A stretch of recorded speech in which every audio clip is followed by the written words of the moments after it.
Firing होते ही लगभग 700 से 900 मीटर पर सेकंड की स्पीड से गोली बाहर निकलती है, जो आवाज की स्पीड के आसपास होती है और सीधा जैकेट की तरफ बढ़ती है। लेकिन सवाल यह है कि इतनी पावरफुल बुलेट को एक पतली सी जैकेट रोक कैसे लेती है। अगर हम बुलेट प्रूफ जैकेट की आउटर कवरिंग हटा दें तो अंदर हमें 4 टाइप्स की लेयर्स मिलती हैं, जिसमें ceramic layer, aramid fibre layer, vertex layer और पॉलीएथिलीन लेयर शामिल होती हैं। यहाँ एक कॉमन कंफ्यूजन होता है कि जब लेयर्स सिर्फ 4 हैं तो फिर 30 से 50 लेयर्स की बात क्यों होती है। असल में ये 4 सिर्फ लेयर के टाइप्स हैं, ना कि सिर्फ 4 शीट्स। इनके अंदर बहुत सारी पतली सब लेयर्स होती हैं जो एक के ऊपर एक स्टैक्ड होती हैं, और जब इन सब को काउंट किया जाता है तो टोटल लेयर्स लगभग 30 से 50 के बीच तक पहुंच जाती हैं।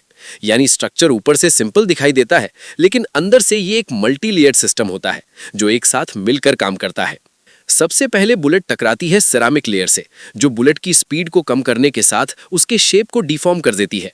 यहाँ यूज होने वाली सेरामिक नॉर्मल सेरामिक जैसी फ्रेजाइल नहीं होती, बल्कि स्पेशली इंजीनियर्ड होती है, जो इम्पैक्ट के वक्त टूटकर बुलेट की शेप भी तोड़ देती है। इसके बाद बुलेट एरामिड फाइबर लेयर से टकराती है। एरामिड एक ऐसा फाइबर है जो वेट के हिसाब से स्टील से भी ज्यादा स्ट्रांग होता है और टाइटली वोवन स्ट्रक्चर में होता है। ये फाइबर्स रिजिड नहीं बल्कि फ्लेक्सिबल होते हैं और इम्पैक्ट के वक्त स्ट्रेच होते हैं बिना टूटे। यहाँ पर बुलेट की काइनेटिक एनर्जी, जो एक छोटे से पॉइंट पर कॉन्सेंट्रेटेड होती है, वो स्प्रेड होने लगती है, जिससे एक ही जगह पर पेनिट्रेशन मुश्किल हो जाता है।